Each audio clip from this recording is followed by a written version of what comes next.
I never imagined I'd feel like a stranger at my own brother's wedding. But as I stepped out of the hired car and onto the sunlit gravel drive of the Ashford estate, that's exactly what I was, an outsider in a world that had never quite welcomed me. The air was thick with the scent of roses and freshly cut grass, the kind of fragrance that clings to expensive celebrations and old money. Laughter drifted from the terrace, where clusters of guests in tailored suits and shimmering dresses sipped champagne, their voices rising and falling in a language I'd never learned to speak. I paused at the edge of the crowd, my dress shoes pinching in a way that reminded me of borrowed things. My suit pressed and proper felt like a costume. I caught my reflection in a window, broad-shouldered, hair cropped short, posture too stiff for this place. I'd spent years in uniform, but nothing in my military training had prepared me for the battlefield of family expectations. Michael, my younger brother, was the golden child, always had been. Even as a boy, he'd moved through life with an effortless charm, collecting friends and accolades like souvenirs. Now he stood at the center of the garden, radiant in his custom tuxedo, his arm around his new bride, Emily. They looked like a magazine cover, all smiles and promise, the kind of couple people envy. I watched as our father, Richard, beamed with pride, his hand resting on Michael's shoulder, his eyes shining with a satisfaction I'd never seen directed at me. I tried to ignore the sting, but it was there, sharp and familiar. I'd come home from deployments to empty airports, my return marked by a quick handshake and a nod. "You're doing your duty, son," Dad would say, as if that was all there was to it. Michael's achievements, on the other hand, were celebrated with parties and speeches, his every promotion a family holiday. I told myself I didn't mind, that I'd chosen a different path, but standing there among the laughter and clinking glasses, I felt the old ache settle in my chest. A waiter passed by, offering a tray of hors d'oeuvres I couldn't pronounce. I took one, more out of politeness than hunger, and scanned the crowd for a familiar face. My mother's absence was a silent wound. She'd passed away 3 years ago, and since then family gatherings had felt incomplete, like a song missing its melody. She would have known what to say, how to ease the tension that always seemed to follow me.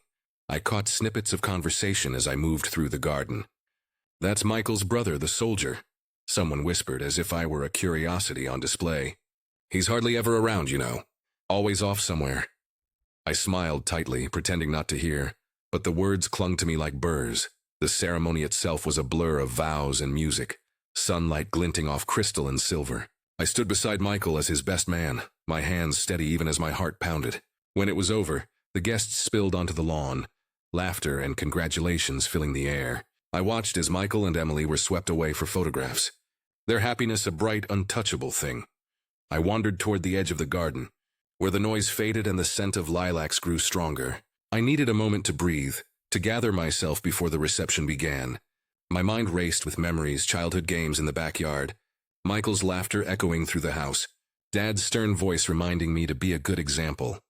I wondered if anyone else remembered those days, or if they'd all been rewritten in the glow of Michael's success.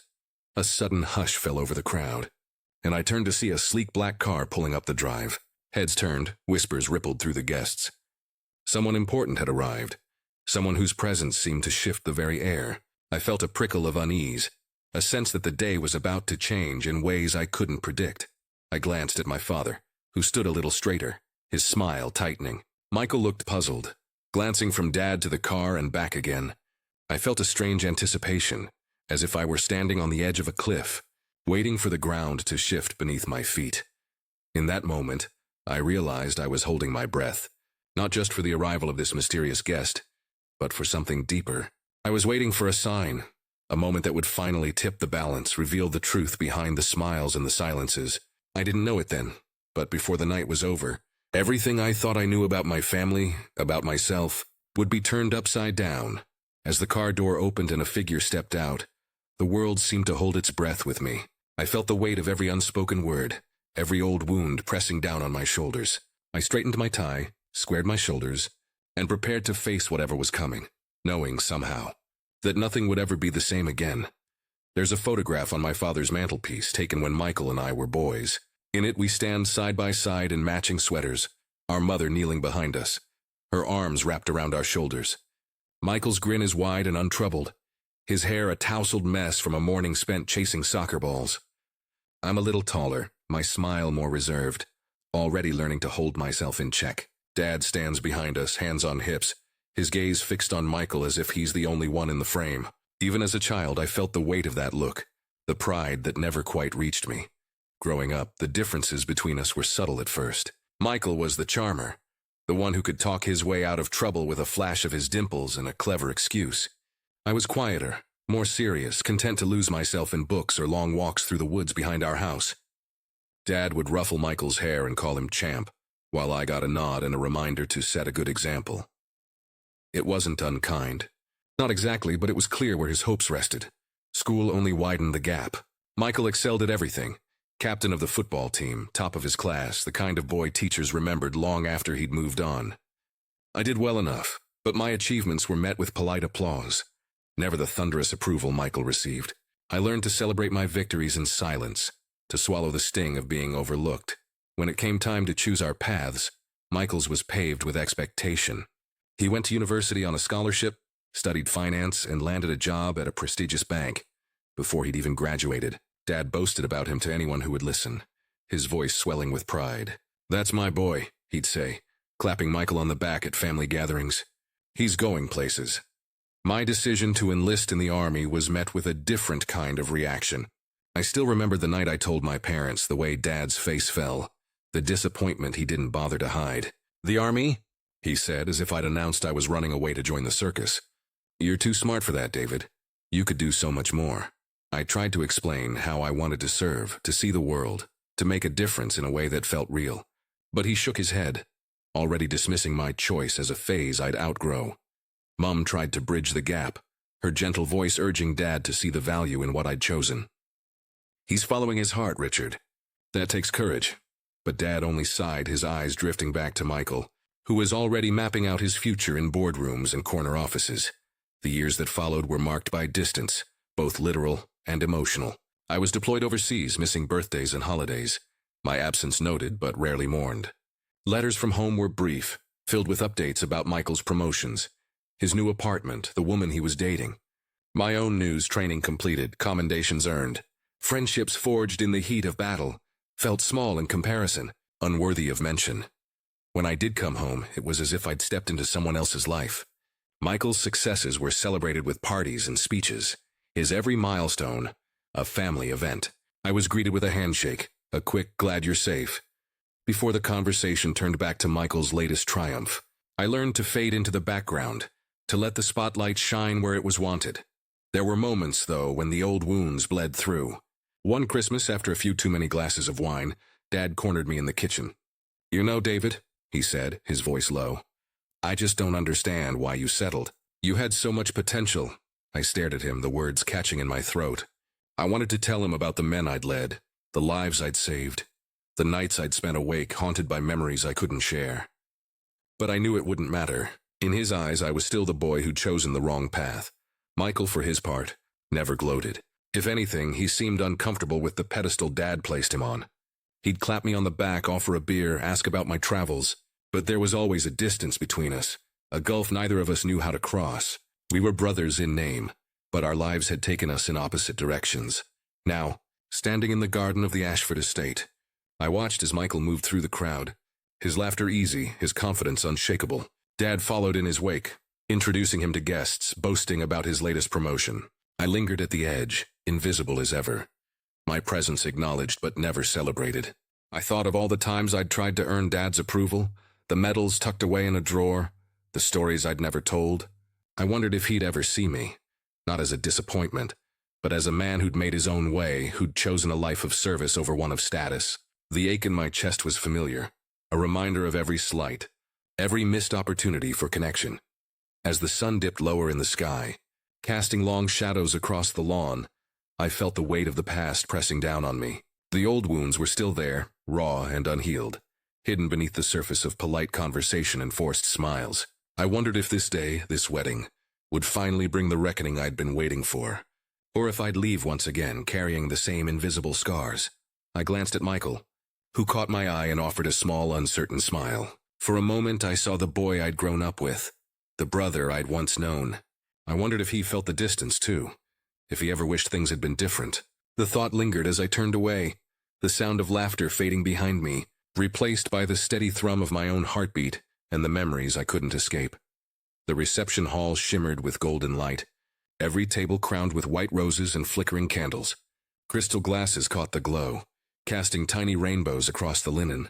Laughter and music swirled through the air, but I felt like I was watching it all from behind glass, a spectator at my own family's celebration. I stood near the back, nursing a drink I barely tasted, my eyes drawn again and again to the head table where Michael and Emily sat, radiant and impossibly happy. Dinner passed in a blur of polite conversation and clinking cutlery. I answered questions about my latest posting, dodged well-meaning but awkward comments about how brave I must be, and tried not to notice how quickly the conversation shifted back to Michael's new promotion or Emily's charity work. I was used to it by now, the way my life was reduced to a handful of headlines, never the full story. Still, tonight the ache felt sharper, the distance more pronounced. As dessert was cleared, the band quieted and the room's attention shifted to the stage. My father, Richard Carter, rose from his seat, straightening his tie with the same precision he'd used my whole life. He tapped his glass, the sound ringing out like a bell, and the room fell silent. All eyes turned to him, and for a moment I saw the man I'd spent my life trying to impress. Tall, commanding, his presence filling the space. He smiled, the kind of smile that could charm a room or chill it depending on his mood. "Ladies and gentlemen," he began, his voice warm and practiced, "if I could have your attention for just a few minutes. As Michael's father, it's my great honor to say a few words about my son and his beautiful bride." A ripple of applause, soft and expectant. I felt my shoulders tense, bracing for what was to come. "Michael," Dad continued, turning to my brother with a look of pure pride, "from the moment you were born, you brought light into our lives. You've always been driven, ambitious, and determined to make your mark on the world. Remember your first day at school? You marched right in, no fear, ready to take on anything. And look at you now, a successful banker, a leader in your field, and now a husband to the wonderful Emily. You've made us all so proud." The guests murmured their approval, and Michael's cheeks flushed with pleasure. I watched him smile at Emily, her hand slipping into his beneath the table, Dad's words wrapped around them like a benediction, a public crowning of the family's favorite son. "And Emily," Dad went on, "we couldn't have asked for a better addition to our family. Your kindness, your intelligence, your grace, they're a perfect match for Michael's drive. Together, I know you'll build a life filled with happiness and success." Another round of applause, louder this time. I felt the eyes of the room shift, searching for the next subject of Dad's praise. I tried to steady my breathing, hoping foolishly that tonight might be different. Dad's gaze swept the room, finally landing on me. His smile faltered just for a moment before he recovered.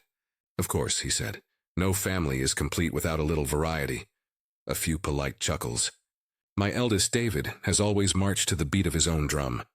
While Michael was climbing the corporate ladder, David chose a different path. He joined the army, traveled the world, saw things most of us can only imagine. He paused, and I felt the weight of every eye in the room. My heart thudded in my chest, a slow, heavy drumbeat. "Now I'll admit," Dad continued, his tone shifting, "when David told us he was enlisting, I didn't quite understand it. I thought, why would someone with so much potential settle for being a soldier?" He laughed, a brittle sound, and the room followed suit, uncertain but eager to please. "But that's David for you, always taking the road less traveled." A flush crept up my neck. I stared at the tablecloth, willing myself not to react. The words stung, sharper than I expected. I'd heard them before, in private, but never like this, never with an audience. Dad pressed on, oblivious or uncaring. "Still, every family needs someone to keep us grounded, don't they? Someone to remind us that not everyone can be a high flyer. David's service is, well, it's admirable in its own way. He's always been dependable, if not exactly ambitious." A few scattered laughs, some awkward, some genuine. I felt the heat rise in my face, shame prickling beneath my skin. I wanted to disappear, to melt into the floor and escape the spotlight of my father's disappointment. He raised his glass. "So here's to Michael and Emily. May your future be as bright as your past has been. And to David, our steady hand, our lowly soldier. May you always find your own way wherever it leads." The room erupted in applause, but it felt hollow, a brittle shell around a wound that had just been laid bare. I forced a smile, nodding as people glanced my way, some with pity, others with confusion. Michael caught my eye, his expression apologetic, but what could he say? This was the world we'd grown up in, the roles assigned long ago. Inside I was unraveling. The humiliation burned, not just for the words themselves, but for the years they represented. The endless comparisons, the quiet dismissals, the sense that no matter what I did, it would never be enough. I thought of the nights I'd spent alone in distant barracks, the friends I'd lost, the medals tucked away in drawers back home. None of it mattered here. Here I was just the afterthought, the cautionary tale. I wanted to stand up, to shout that I was more than my father's disappointment, that my life had meaning beyond his narrow definitions. But the words caught in my throat, strangled by years of silence. Instead, I sat there, hands clenched in my lap, willing the moment to pass. As the applause faded and the band struck up a new song, I slipped away from the table, weaving through the crowd until I found a quiet corner near the window. I pressed my forehead to the cool glass, watching the night gather outside. My reflection stared back at me, older, wearier, but still searching for something I couldn't name. I thought of my mother, her gentle voice, the way she'd squeeze my hand when Dad's words cut too deep. "You're enough, David," she used to say. "You always have been." I clung to that memory, letting it steady me as the pain ebbed and flowed. Behind me, the celebration roared on, oblivious to the storm inside my chest. I wondered how many others in the room carried wounds like mine, hidden beneath smiles and small talk. I wondered if anyone ever truly escaped the shadows of their family's expectations. I closed my eyes, drawing a slow breath, and promised myself that I would not let this moment define me. I would find a way to reclaim my story, to stand tall in the face of my father's judgment. But for now, I let the hurt wash over me, a silent tide pulling me under, knowing that the night and my journey was far from over. The music swelled and laughter rolled through the hall, but I felt as if I were drifting at the edge of it all, a ghost in my own family's celebration. I lingered near the French doors, letting the cool night air brush my face, trying to steady myself after Dad's speech. The sting of his words still echoed in my mind, but I forced my shoulders back, determined not to let anyone see how deeply I'd been cut. Around me, the party moved on. Michael and Emily glided from table to table, accepting congratulations and posing for photos, their smiles never faltering. Dad basked in the glow of their success, holding court with a circle of old friends and business associates. I watched him laugh, his hand resting on Michael's back, pride radiating from every gesture. I wondered if he even noticed I was gone. A pair of aunts passed by, their voices low but not low enough. "He's always been the quiet one, hasn't he?" one murmured, glancing in my direction. "Such a shame, really. You'd think he'd have done more with his life." The other nodded, her lips pursed in sympathy. "Well, not everyone can be a star. At least he's here for Michael." Their words stung, but I kept my face impassive, refusing to give them the satisfaction of a reaction. I moved to the bar, hoping a drink might dull the ache. The bartender offered a sympathetic smile as he poured, and I wondered if he'd overheard the speech, if he pitied me too. I sipped my whiskey, letting the burn settle in my chest, and tried to focus on the small comforts, the warmth of the glass in my hand, the distant sound of Emily's laughter, the way the fairy lights twinkled in the garden beyond the windows. But even as I tried to lose myself in the moment, a strange tension threaded through the room. It was subtle at first, a glance exchanged between two of Dad's colleagues, a whispered conversation that stopped when I drew near. I caught snippets of speculation. "Is he coming tonight? I heard he was invited, but you know how unpredictable he is. Richard seemed nervous earlier, didn't he?" The words hung in the air, tantalizing and unexplained. I scanned the crowd, searching for a clue. The guest list was impressive: bankers, lawyers, family friends from every chapter of Michael's life. But there was an empty seat at the head table, its place setting untouched, a single white rose resting on the plate. I wondered who it was for, and why everyone seemed to be waiting for someone who hadn't yet arrived. Michael caught my eye from across the room, his expression tight. He excused himself from a conversation and made his way over, weaving through the throng with practiced ease. "You all right?" he asked quietly, his voice low enough that only I could hear. I forced a smile. "I'm fine. Just needed some air." He hesitated, glancing over his shoulder. "Dad's. Well, you know how he is. Don't let it get to you." I shrugged, unwilling to let him see how much it hurt. "It's nothing new." Michael looked as if he wanted to say more, but before he could, a ripple of excitement passed through the crowd. Heads turned toward the entrance, conversations faltered, and even the band seemed to pause mid-song. The doors at the far end of the hall swung open, and a hush fell over the room. But no one entered. Instead, a uniformed attendant stepped inside, scanning the crowd before approaching Dad. He whispered something in Dad's ear, and I watched as Dad's face tightened, his eyes darting toward the empty seat at the head table. For a moment he looked almost anxious, a rare crack in his carefully maintained composure. The whispers grew louder. Is it him? Do you think he'll actually show? Richard's been on edge all night. I caught the words old friend and big deal, but nothing concrete. The sense of anticipation was palpable, a current running beneath the surface of the celebration. I felt my discomfort deepen. It was bad enough to be the subject of pity and judgment, but now I was surrounded by a mystery I couldn't solve, a secret that seemed to matter to everyone but me.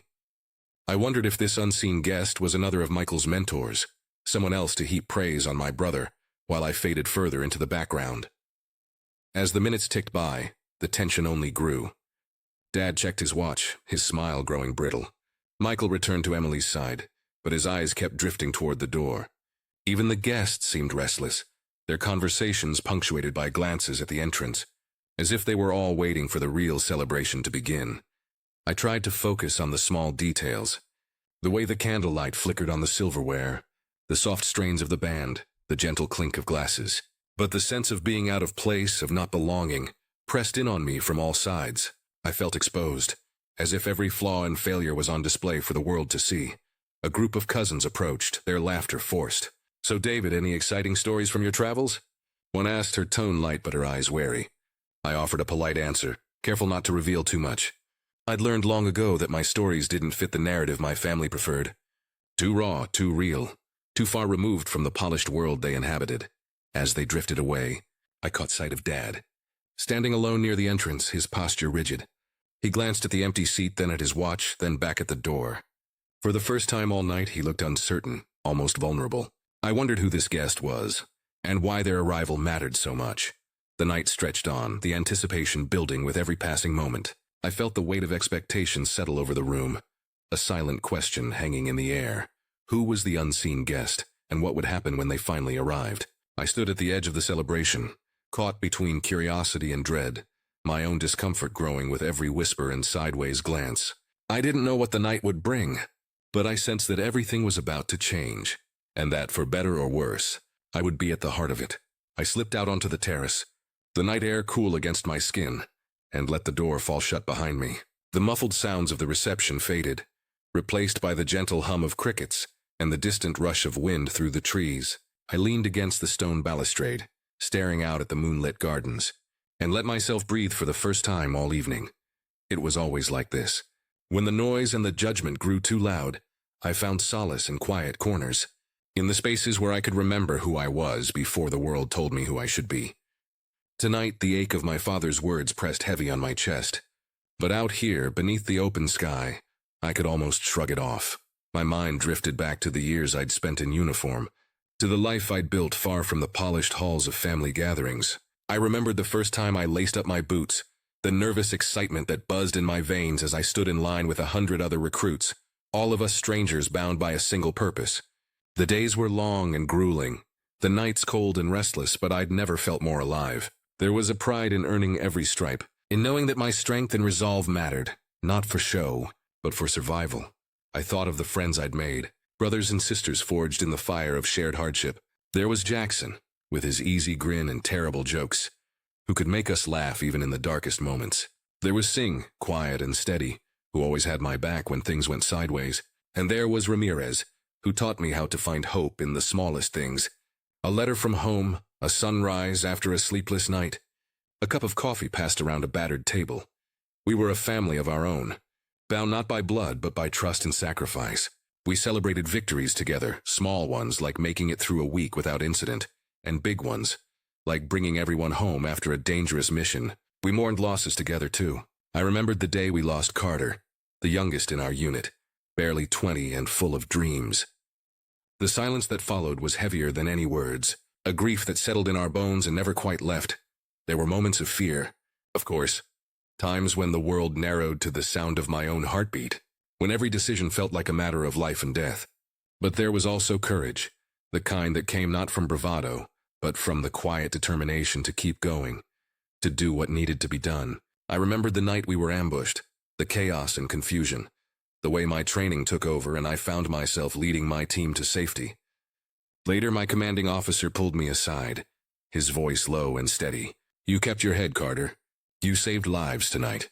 It was the kind of praise that mattered, the kind that stayed with me long after the medals were pinned to my chest. I thought of the letters I'd written home, careful and measured, never wanting to worry my family. I told them about the places I'd seen, the people I'd met, the sense of purpose that filled my days. I left out the fear, the loneliness, the nights when I wondered if I'd ever make it back. I wanted them to be proud, even if they didn't understand. Standing there on the terrace, I realized how much those years had shaped me. The Army had taught me discipline, resilience, and the value of loyalty.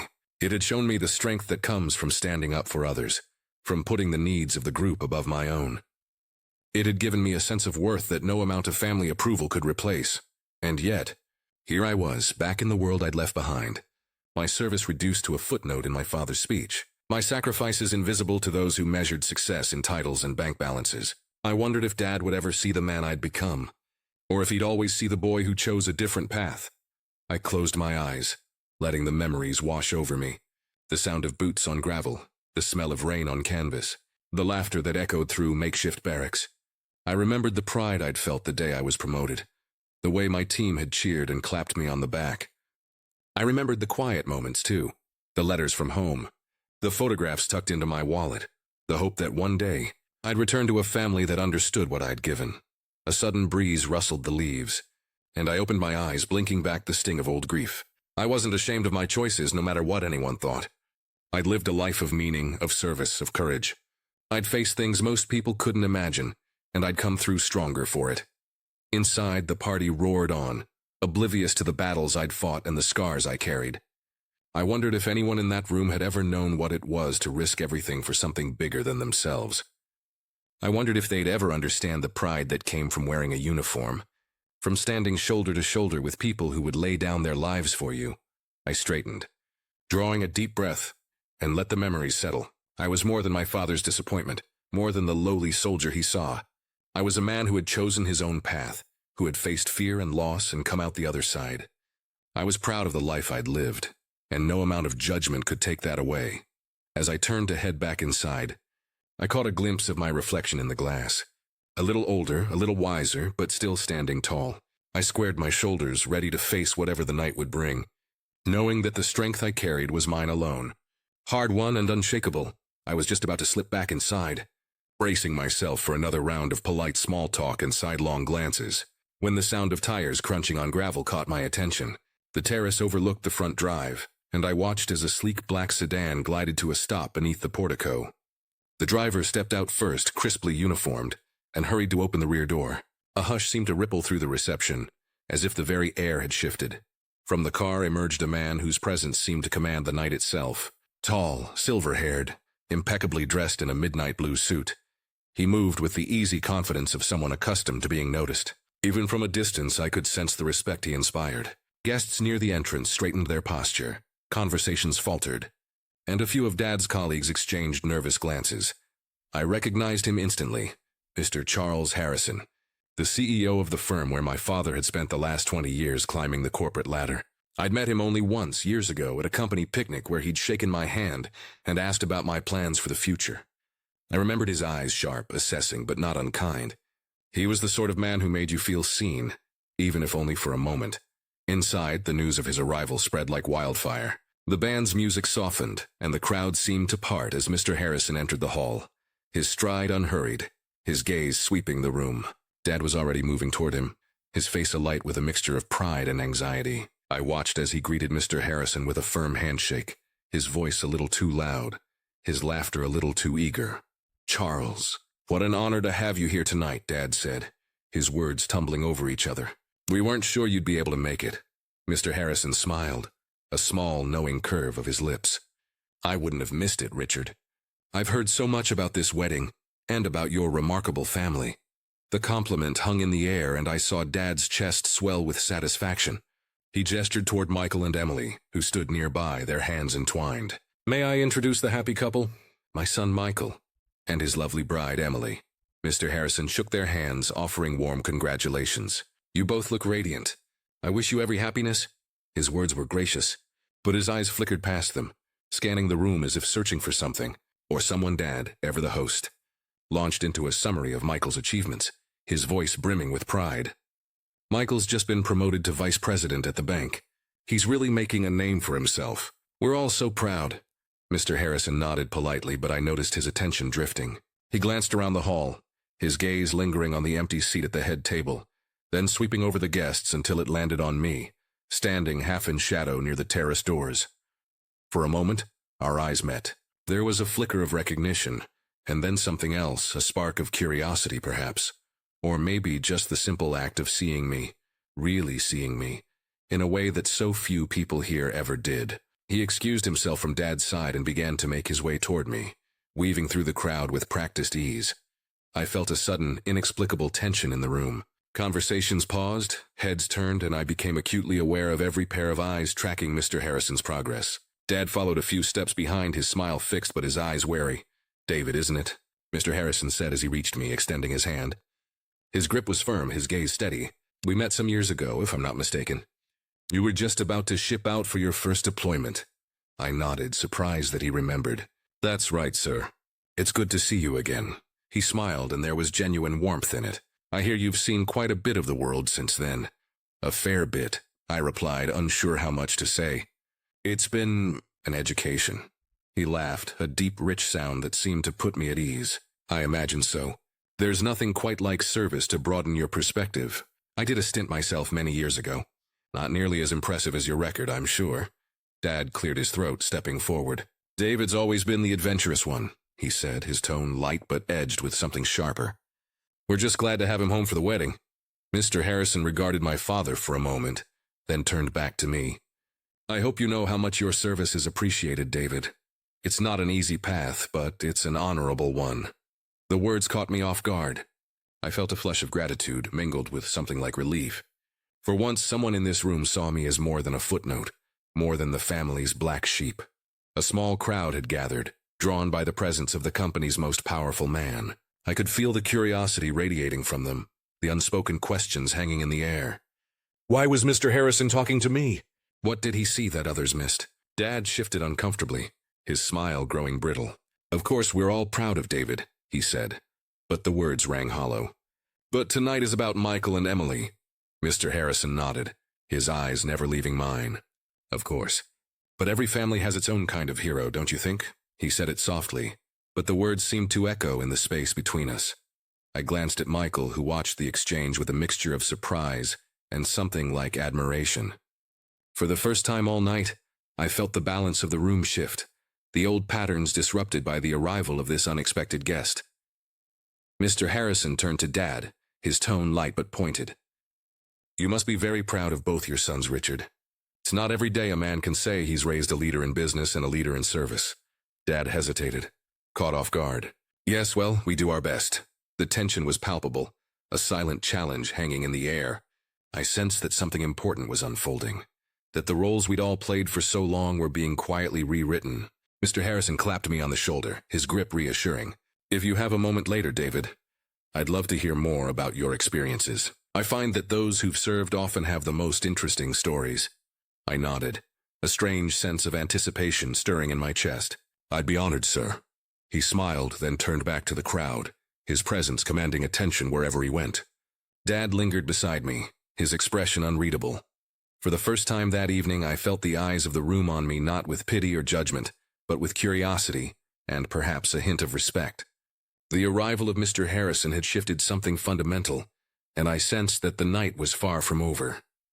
The old order was cracking, and in the space left behind, something new, something truer was beginning to take shape. As I watched Mr. Harrison move through the crowd, greeting guests and exchanging pleasantries, I felt a quiet resolve settle over me. Whatever happened next, I would meet it head-on, not as the family's disappointment, but as a man who had earned his place here, and in the world beyond. Mr. Harrison found me again just as the band began to play a slower tune, the kind that drew couples to the dance floor and left the rest of us lingering at the edges. He approached with a glass of whiskey in hand, his eyes bright with curiosity and something else, respect perhaps, or the simple pleasure of a good story waiting to be told. "Mind if I join you, David?" he asked, gesturing to the empty seat beside me near the terrace doors. "Of course, sir," I replied, surprised by how easily the words came. I'd spent most of the evening shrinking from attention, But with Mr. Harrison, I felt no need to hide. He settled in, crossing one leg over the other, and took a slow sip of his drink. You know, I've always admired those who serve. My own father was in the Royal Navy. He used to say that the world looks different when you've seen it from the deck of a ship, or I imagine from the back of a military transport. I smiled. The image conjuring memories of endless flights, the hum of engines, the camaraderie of men and women bound for places most people would never see. He was right about that. The world feels both bigger and smaller when you're out there. You realize how much you don't know, and how much you share with people you've never met. He nodded, his gaze intent. What was it like for you? Serving, I mean. What did you find out there that you couldn't find here? I hesitated, searching for words that would do justice to the years I'd spent in uniform. It was everything. Harder than I expected, but also more rewarding. There's a kind of honesty in the military. You know where you stand. You learn to trust the person next to you, because your life might depend on it. And you learn what you're capable of, in ways you never imagined. He listened without interruption, his attention unwavering. Did you ever regret it? I shook my head. Not once. There were days I was scared, days I was exhausted, but I never regretted the choice. I saw things good and bad that changed me. I lost friends, but I also found a sense of purpose. I think that's what I miss most now. A thoughtful silence settled between us. I could feel the eyes of nearby guests drifting our way, drawn by the presence of the company's most powerful man, and the soldier's son who rarely spoke at family gatherings. Even my father, standing a few feet away, seemed unable to look away, his expression a mix of discomfort and curiosity. Mr. Harrison leaned in, lowering his voice just enough to make the conversation feel intimate, almost conspiratorial. You know, David, I've worked with men who could close a deal in a heartbeat, who could read a balance sheet like a novel. But I've always believed that true leadership is forged in adversity. It's easy to be confident when things are going well. It's when the world falls apart that you see what someone's really made of. I felt a warmth spread through me, a quiet pride I hadn't allowed myself in years. That's true. I've seen men freeze in the face of danger, and I've seen others step up when it mattered most. Sometimes the ones you least expect are the ones who save the day. He smiled, his eyes crinkling at the corners. I imagine you've been that person more than once. I shrugged, uncomfortable with praise but grateful for the recognition. I did what needed to be done. We all did. The conversation began to draw a small crowd. Guests edged closer, pretending to admire the view or refill their drinks. But their attention was fixed on us. I caught snippets of their whispers. That's Richard's son, the soldier. I didn't know he'd seen combat. He never talks about it, does he? And felt the old urge to retreat. But Mr. Harrison's presence anchored me, his respect a shield against the judgment I'd grown used to. He turned to the gathering audience, raising his voice just enough to include them. You know, I once read a report about a unit in Afghanistan that held their position under impossible odds. The commanding officer credited his sergeant for keeping the team together, for making the hard calls when it counted. I've always wondered what it takes to lead in those moments. I realized he was talking about my unit, about a mission I'd never discussed outside military circles. My heart pounded, but I met his gaze, steady and unflinching. It takes trust. You have to believe in your people, and they have to believe in you. Sometimes all you can do is make the best decision you can and hope it's enough. A hush fell over the group. Even my father seemed caught off guard, his usual composure slipping as he listened. Michael stood nearby, his eyes wide with something like awe. Mr. Harrison nodded, his tone reverent. That's the kind of leadership I wish I saw more often in the boardroom. Too many people think it's about power or control, but it's really about responsibility, isn't it? Yes, sir, I said quietly. It's about taking care of your people, even when it costs you. He smiled, raising his glass in a silent toast. Well said, David. I hope you know how rare that is, and how much it matters. The guests murmured their agreement, and for the first time all night, I felt the weight of their judgment lift, replaced by something gentler, respect perhaps, or understanding. My father cleared his throat, his voice uncertain. David's always been dedicated. We just wish he'd chosen a safer path. Mr. Harrison turned to him, his expression kind but firm. Richard, I think your son's path is one to be proud of. The world needs men like him, men who do the hard things, who lead with integrity. I hope you realize how lucky you are. Dad looked away, his jaw tight, but he said nothing. The silence spoke volumes. Mr. Harrison finished his drink and stood, offering me his hand once more. Thank you for sharing your story, David. If you ever decide you want a different kind of challenge, give me a call. I could use someone with your perspective. I shook his hand, gratitude swelling in my chest. Thank you, sir. That means a lot. He smiled, then turned to the crowd, his presence commanding as ever. The guests drifted back to their conversations, but the mood had shifted. I felt it in the way people looked at me, in the nods of acknowledgement, in the quiet respect that lingered in the air. For the first time in years, I felt seen, not as the family's disappointment, but as a man who had earned his place. The conversation with Mr. Harrison had changed something fundamental, not just in the room, but in me. I stood a little taller, my shoulders squared, ready to face whatever came next. As the music swelled and the night carried on, I caught Michael's eye across the room. He raised his glass in silent salute, a smile breaking across his face. I returned the gesture, a sense of hope blooming in my chest. The old stories were being rewritten, and for the first time, I was ready to claim my own. The hum of conversation had barely resumed when Mr. Harrison, still standing near me, cleared his throat and addressed the room with a quiet authority that instantly commanded attention. The band's music faded and the clinking of glasses stilled. All eyes turned toward him, curiosity and respect mingling in the air. Even those who had been deep in conversation moments before now leaned in, sensing something important was about to unfold. "If I may," Mr. Harrison began, his voice carrying easily across the hall, "I'd like to share a story, one that I believe deserves to be heard tonight." He glanced at me, a small encouraging smile on his lips, then turned to the assembled guests. "Many of you know me as a businessman, but before I ever set foot in a boardroom, I wore a different kind of uniform. I served as an officer in the British Army, and those years shaped me in ways no title or promotion ever could." A ripple of surprise moved through the crowd. I saw Michael's eyebrows lift, and even my father's carefully composed expression faltered. Mr. Harrison continued, his gaze sweeping the room, drawing everyone in. "During my service, I learned that true leadership isn't about commanding from above, but about standing shoulder to shoulder with those you lead. It's about courage, sacrifice, and the willingness to do what's right, even when no one is watching." He paused, letting the words settle. "And sometimes you meet someone who embodies those values so completely that you never forget them." He turned to me, his eyes warm with memory. "David, I hope you'll forgive me for sharing this, but I think it's time your family and friends know the kind of man you are." A hush fell over the room. I felt my heart hammering in my chest, uncertain where this was going, but unable to look away. "Several years ago," Mr. Harrison began, "I was visiting a forward operating base in Afghanistan as part of a veterans outreach program. It was a tense time. Insurgent activity was high and morale was low. I was there to offer support, but truthfully, I was the one who left changed."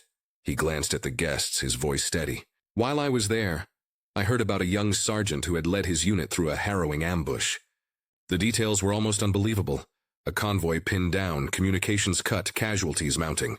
The commanding officer was injured, and chaos threatened to overtake the group. But this Sergeant David Carter kept his head. He organized a defensive perimeter, tended to the wounded, and coordinated an evacuation under fire. His actions saved lives. More than a dozen men and women made it home because of his courage and quick thinking. A collective intake of breath swept the room. I felt the heat rise in my cheeks, a mixture of embarrassment and pride. I'd never spoken of that day. Not to my family, not to anyone outside the service. It was a memory I carried quietly, a private testament to the bonds forged in adversity. Mr. Harrison's voice softened. "I met David briefly that day. He was exhausted, bloodied, but calm. When I asked him how he'd managed, he simply said, 'I did what anyone would do for their team.' That humility, that sense of responsibility, it's rare. It's the mark of a true leader." The silence in the hall was profound. I saw the faces of my family, Michael's eyes wide with astonishment, Emily's hand pressed to her mouth, my aunts and uncles exchanging looks of disbelief. Even the cousins who'd once dismissed me as the quiet one now stared with newfound respect. Mr. Harrison turned to my father, his tone gentle but firm. "Richard, I know you're proud of your sons, but I hope you realize that success isn't always measured in titles or salaries. Sometimes it's measured in the lives you touch, the courage you show when no one is watching." Dad's face was a study in conflict. His jaw worked. His eyes darted from Mr. Harrison to me and back again. For a moment he looked smaller, diminished by the weight of a truth he'd never wanted to see. The guests began to murmur, their voices rising in admiration. "I had no idea," someone whispered. "That's incredible. He saved lives. Why didn't he ever say anything?" The tide of opinion shifted. the old narrative dissolving in the light of a story that could not be ignored. Michael crossed the room, his steps quick and purposeful. He stopped in front of me, his eyes shining. "Why didn't you ever tell us?" he asked, his voice thick with emotion. I shrugged, suddenly shy. "It was just my job. I didn't think it mattered here." He shook his head, clapping a hand on my shoulder. "It matters, David. It matters more than you know." Emily joined him, her eyes bright with tears. "We're so proud of you," she whispered, her voice trembling. Around us, guests began to approach, offering handshakes, words of thanks, even hugs. The same people who had once looked through me now looked at me. Really looked, as if seeing me for the first time. The weight of their respect was almost overwhelming. Mr. Harrison smiled, stepping back to let the moment unfold. "I hope tonight is a reminder that every family has its own kind of hero. Sometimes they're just waiting for someone to notice." I glanced at my father, searching his face for some sign of understanding. He stood rigid, his hands clenched at his sides, his eyes fixed on the floor. For a moment I thought he might say something, an apology perhaps, or even just a word of acknowledgement. But the moment passed, and he remained silent, trapped by his own expectations. Still, the room had changed. The old wounds, though not healed, felt lighter. The shame I'd carried for so long was replaced by a quiet pride, a sense of belonging I hadn't felt in years. As the guests drifted back to their conversations, the mood was different, warmer, more genuine.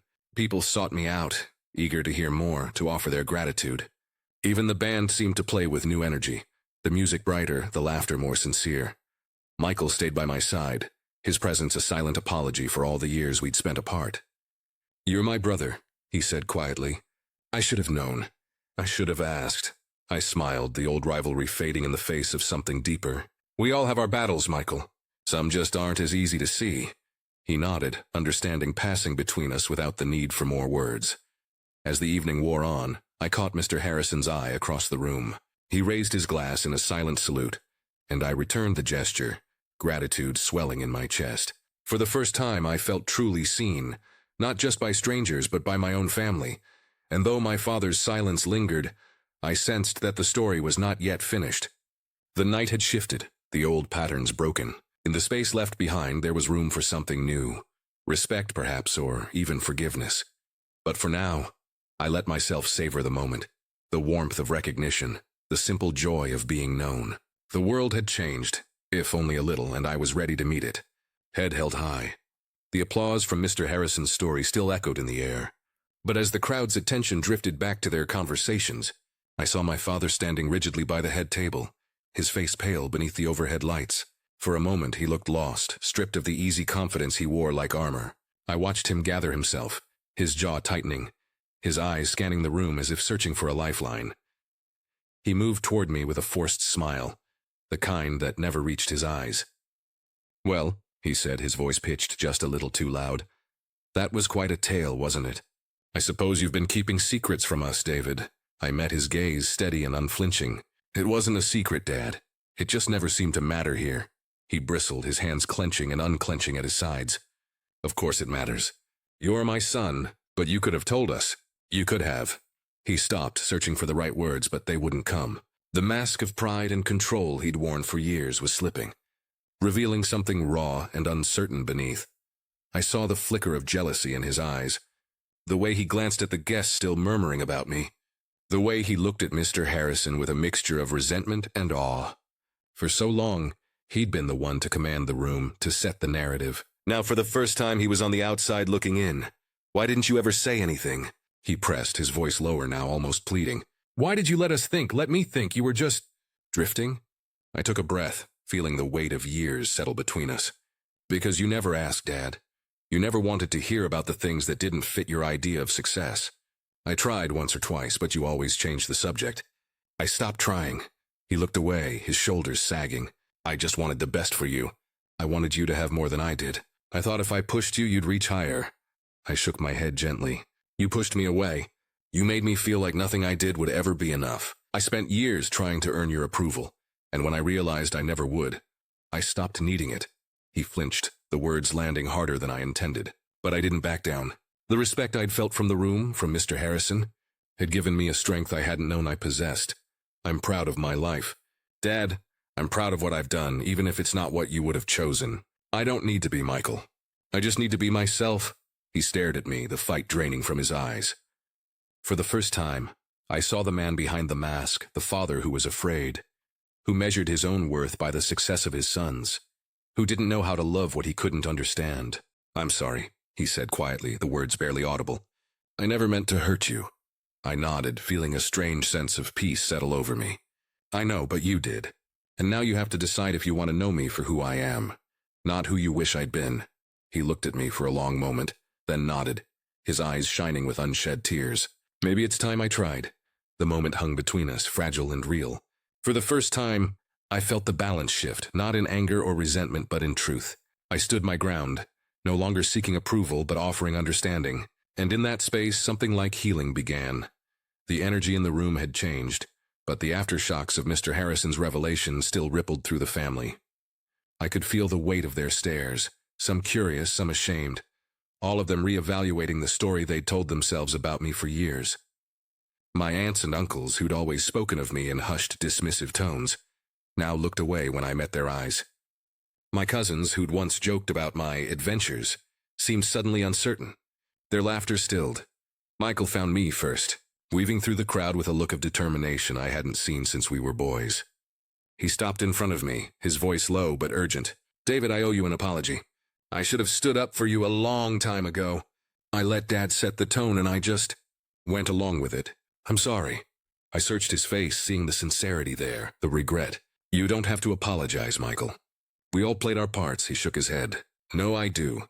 I was so busy trying to live up to Dad's expectations that I never thought about what it was costing you.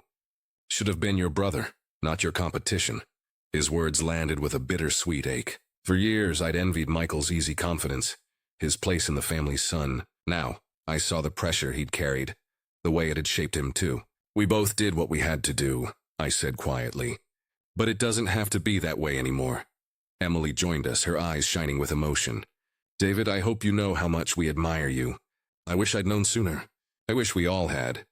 Around us, the family gathered in uneasy clusters, their conversations hushed. I saw my father standing apart, his face drawn, his hands trembling slightly as he watched us. The mask he'd worn for so long was gone, replaced by something raw and uncertain. Aunt Margaret, always the first to speak her mind, stepped forward. "David, I'm sorry. We were wrong about you. I was wrong. I hope you can forgive us." Others murmured their agreement, some offering awkward hugs, others simply nodding in acknowledgement. The reckoning was uncomfortable but necessary. A slow unraveling of old assumptions, a tentative reaching for something better. But the question lingered in the air, unspoken but heavy. Would Dad say the words that mattered most? Would he finally let go of his pride and offer the apology I'd waited a lifetime to hear? He took a step toward me, his eyes searching mine, his mouth opening as if to speak. The room seemed to hold its breath, every face turned toward us, waiting for the moment that would decide whether our family would heal or fracture for good. And then, just as he drew in a shaky breath, the band struck up a new song, the music swelling and filling the silence. The moment hung suspended, fragile and unresolved, the answer still out of reach. I looked at my father, hope and doubt warring in my chest, and wondered if this would be the night everything changed, or if some wounds would remain, waiting for another day. The music drifted through the hall, but I barely heard it. My father stood at the edge of the crowd, shoulders hunched, his gaze fixed on the floor. I watched as Mr. Harrison approached him, placing a steadying hand on his arm. They spoke quietly, their words lost in the hum of conversation, but I could see the tension in Dad's posture, the way his jaw clenched and unclenched. Mr. Harrison's voice was gentle but firm, his expression earnest. Whatever he said, it seemed to land with the weight of truth. After a moment, Dad nodded, his eyes shining with something I couldn't quite name. Regret, maybe, or the dawning realization of all that had been left unsaid. Mr. Harrison gave his arm a reassuring squeeze, then stepped away, leaving Dad alone in the shifting light. He looked up, searching the room until his eyes found mine. For a heartbeat, neither of us moved. Then, with a deep breath, he crossed the floor, weaving through the guests who parted silently to let him pass. The chatter faded, the music softened, and it felt as if the whole world had narrowed to the space between us. He stopped in front of me, his hands trembling slightly.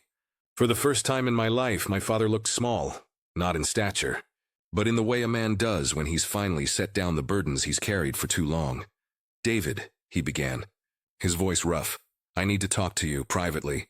We stepped out onto the terrace, the night air cool and bracing. The garden was quiet, the only sound the distant chirp of crickets and the faint strains of music from inside. Dad leaned against the stone railing, his shoulders sagging as if the weight of years had finally caught up with him. He didn't speak at first. Instead, he stared out into the darkness, his hands gripping the edge of the balustrade. I waited, giving him the space he needed, my own heart pounding with a mixture of hope and dread. Finally, he turned to me, his eyes red-rimmed and weary. "I owe you an apology, David, a real one. Not just for tonight, but for a lot of things." I swallowed hard, the ache in my chest sharp and familiar. "You don't have to," he shook his head, cutting me off. "No, I do.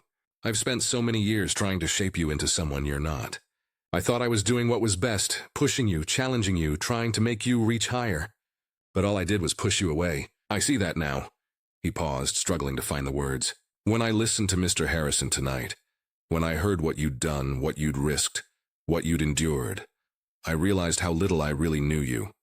I was so focused on what I thought success should look like that I never stopped to see the man you'd become." The rawness in his voice caught me off guard. For so long I'd imagined this moment, rehearsed what I'd say if he ever admitted his mistakes. But now, standing here with the night pressing in around us, all I felt was a deep, aching sadness for the years we'd lost. "I'm sorry, David," he said, his voice breaking. "I'm sorry for every time I made you feel less than, for every time I compared you to your brother, for every time I dismissed your choices. I was wrong. I see that now. And I'm ashamed of how I treated you." I looked at him, really looked, and saw not the stern, unyielding father of my childhood, but a man struggling to make amends. The anger I'd carried for so long softened, replaced by something gentler, compassion maybe, or the first stirrings of forgiveness. "I just wanted you to be happy," he said, his voice barely above a whisper. "But I never asked what happiness meant to you. I never listened. I'm sorry for that too." I took a shaky breath, the words coming easier than I expected. "I know you wanted the best for me, Dad. I know you thought you were helping. But I needed you to see me not just as your son, but as a man. I needed you to be proud of me, even if I wasn't what you expected." He nodded, tears slipping down his cheeks. "I am proud of you, David. I always should have been. You're braver than I ever was. You made sacrifices I can't even imagine. I see that now, and I'm sorry it took me so long." We stood in silence, the years of misunderstanding and hurt stretching out between us. For the first time, I felt the possibility of something new. A relationship built not on expectation, but on truth. "I forgive you, Dad," I said quietly. "But I need you to forgive yourself too. We can't change the past, but we can try to do better from here." He reached for me then, pulling me into a rough, awkward embrace. I felt his shoulders shake, heard the quiet sob he tried to stifle. I held him, letting the old wounds bleed out into the night, making room for something better. When we finally pulled apart, he looked at me with a tentative smile. "Thank you, son. For giving me another chance," I nodded, feeling lighter than I had in years.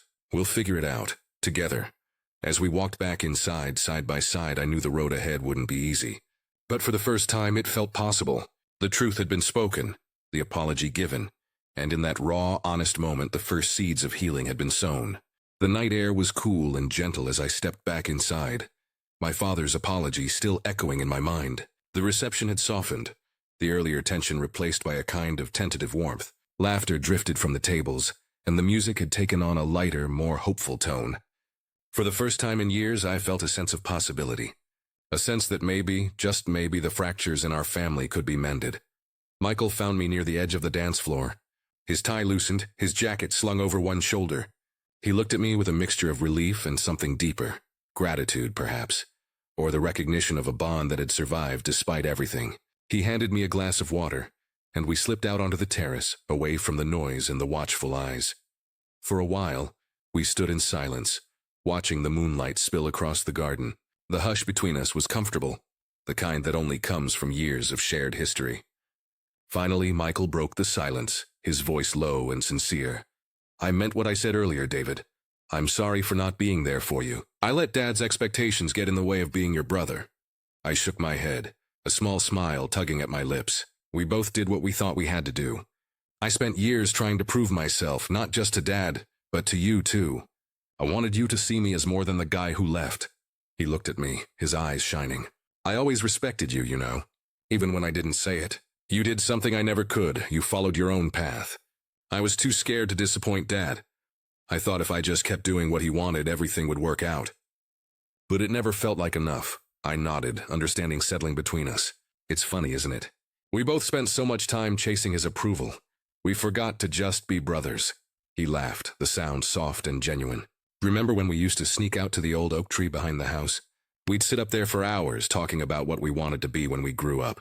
I grinned, the memory vivid. You wanted to be an astronaut. I wanted to be a firefighter. Neither of us ended up where we thought we would. No, he agreed, but maybe that's okay. Maybe it's enough that we found our own way. We stood there, the years of rivalry and misunderstanding fading into the background. For the first time, I felt the old camaraderie return. The sense that beneath all the differences, we were still the same boys who'd shared secrets and dreams in the branches of that tree. Inside, the family was changing too. I saw Aunt Margaret laughing with Emily, her earlier awkwardness replaced by genuine warmth. My cousins approached me, their questions curious rather than judgmental. Even Dad, though still a little stiff, moved through the room with a humility I'd never seen before, pausing to listen, to really listen. To the people around him. Mum's absence was still a quiet ache, but tonight, it felt less like a wound and more like a gentle reminder of what mattered. I imagined her watching us, her smile soft and proud, and felt a sense of peace settle over me. Michael nudged me, his voice teasing. You know you're still terrible at dancing. I laughed, the sound ringing out into the night. Some things never change, he grinned, clapping me on the back. Come on, let's give them something to talk about. We returned to the hall, and for the first time I didn't care about the whispers or the glances. I let myself be pulled onto the dance floor, awkward steps and all, and felt the weight of old expectations lift. The family joined in, laughter and music weaving us together in a way that felt new and fragile, but real. As the night wore on, I found myself surrounded by people who, for the first time, saw me as I truly was. The old stories had lost their power, replaced by something stronger. Acceptance, understanding, and the quiet, steady work of rebuilding trust. Later, as the guests began to drift away and the lights dimmed, Michael and I stood together at the edge of the garden, watching the last of the lanterns flicker in the breeze. We'll be all right, won't we? He asked, his voice hopeful. I nodded, feeling the truth of it settle in my bones. Yeah, we will. We're family. That's enough. He smiled, and in that moment I knew that the bridges we'd begun to rebuild tonight would hold. The past was still there, but it no longer defined us. We had found our way back to each other, and to ourselves. As I looked around at the faces of my family, changed but still familiar, I felt a quiet gratitude for the journey that had brought us here. The wounds would take time to heal, but the first steps had been taken, and for the first time in a long while, I believed that healing was possible. The night had grown soft and golden, the last of the guests lingering over coffee and cake as laughter drifted through the hall. The band played a gentle tune, and the air was thick with the warmth of reunion and the hush of things finally said. I stood near the edge of the dance floor, watching Michael and Emily sway together, their faces alight with the promise of a new life. For the first time I felt not like an outsider, but like a thread woven into the fabric of this family. It was Emily who found me first, her eyes bright with happiness and a hint of mischief. David, she said, we'd love for you to give the final toast. Michael says you're the only one who can do it justice. I hesitated, the old nerves fluttering in my chest. But Michael joined us, his hand steady on my shoulder. You've always had the right words, even when you kept them to yourself. Tonight I think we all need to hear them. So I took the microphone, my heart pounding, and looked out at the faces gathered before me. Family, friends, strangers who had become something more. The room quieted, anticipation shimmering in the air. I cleared my throat, searching for the place where truth and gratitude met. I'll be honest, I began. I never thought I'd be the one standing here tonight. For a long time, I believed my story didn't quite fit with the rest of the family's. I took a different path, one that led me far from home, into places and moments I never could have imagined as a boy growing up with Michael. A ripple of laughter moved through the crowd, gentle and understanding. I smiled, feeling the tension ease. I've spent years in the company of people who taught me what it means to serve, to sacrifice, and to trust. I've learned that dignity isn't about medals or titles, but about how you carry yourself when no one is watching. It's about standing up for what's right, even when it's hard. And it's about coming home, not just to a place, but to the people who matter most.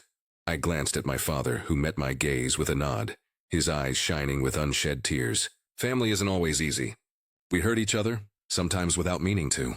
We carry old wounds and old stories, and we forget that love is bigger than pride. But tonight I've seen what can happen when we let go of the past and choose to see each other as we truly are. Michael squeezed Emily's hand, and I saw the hope in their faces, the hope of a future built on honesty and forgiveness. So tonight, I want to raise a glass not just to Michael and Emily, though they deserve every happiness, but to all of us, to the courage it takes to forgive, to the strength it takes to change, and to the grace it takes to begin again. May we always remember that it's never too late to heal, to reach out, and to love each other better. I lifted my glass, and the room followed, a sea of faces shining with emotion. To new beginnings, I said, my voice steady and full. To family, in all its beautiful imperfection, and to the promise that, no matter how far we wander, we can always find our way home. The silence that followed was deep and full, broken only by the clink of glasses and the soft sound of someone dabbing at their eyes. I saw my father smile, truly smile, and Michael pull me into a fierce embrace. Around us, the family gathered close, the old divisions fading in the glow of something new. As I set down my glass, I felt the weight of the past lift, replaced by a quiet certainty. This was not just an ending, but a beginning, a chance to write a new story together. And as the music swelled and laughter rose once more, I knew that, whatever came next, we would face it as a family, stronger, braver, and finally whole. The wedding faded into memory as the days passed, leaving behind a gentle ache of nostalgia and a quiet sense of relief. The house was still when I returned, the kind of stillness that settles after a storm. I set my bag down in the hallway, the familiar creak of the floorboards greeting me like an old friend. The evening sun slanted through the windows, painting the walls in gold, and for the first time in years, I felt the weight in my chest begin to lift. I wandered into my small study, a room cluttered with books, photographs, and the detritus of a life lived in motion. On the shelf above my desk sat a battered wooden box, its corners worn smooth by time and travel. I hadn't opened it in years, not since the day I'd packed away my uniform and tried to build a life outside the shadow of old expectations. I hesitated, then reached for the box, the wood cool beneath my fingers. Inside, nestled among faded ribbons and dog tags, was a medal, tarnished but still gleaming in the fading light.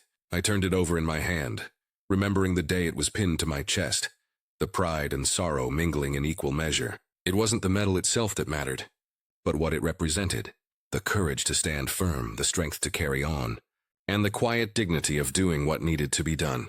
Beneath the medal, folded and yellowed with age, was a letter in my mother's handwriting. My breath caught as I recognized the looping script, the way she always dotted her I's with tiny circles. I unfolded the paper, careful not to tear the fragile edges, and began to read. My dearest David, if you're reading this, it means you've come home. I hope you know how proud I am of you, not for the medals or the titles, but for the man you've become. I know it hasn't always been easy. I've seen the way you carry burdens no one else can see, the way you try to make everyone proud, even when it costs you more than you let on. You have always been brave, not just in the ways the world recognizes, but in the quiet moments, standing up for what's right, holding your head high when others doubted you, loving your family even when it hurt. I hope you never forget that your worth isn't measured by anyone else's standards. You are enough just as you are. If you ever feel lost, remember that you are loved. Remember that you have a place in this world, and in this family, that no one else can fill. I believe in you, David. I always have. With all my love, Mum. Tears blurred the words as I finished, the ache of missing her sharp and sweet all at once. I pressed the letter to my chest, letting her love fill the spaces that had ached for so long. In that moment, I felt her presence beside me, gentle, steady, and unyielding. I set the medal and the letter on my desk, the two talismans of a journey that had finally come full circle. The wounds of the past were still there, but they no longer defined me. I had faced my father, found my brother again, and reclaimed the parts of myself I'd hidden away. I was no longer the outsider, the disappointment, or the shadow in the corner. I was simply David, son, brother, soldier, and at last whole. As the sun dipped below the horizon, I opened the window and let the cool air wash over me. The world outside was quiet, the promise of a new day lingering on the breeze. I smiled, feeling a peace I hadn't known in years. A peace born not of perfection, but of acceptance. I knew there would be challenges ahead, moments of doubt and days when old wounds threatened to reopen. But I also knew I had the strength to face them, the love of my family to sustain me, and the memory of my mother's faith to guide me home. I closed my eyes, the metal warm in my palm, and whispered a silent thank you to her, to myself, and to the winding road that had brought me here. The past was no longer a weight but a foundation. The future, for the first time, felt wide open, and as night settled gently around me, I knew I was exactly where I was meant to be.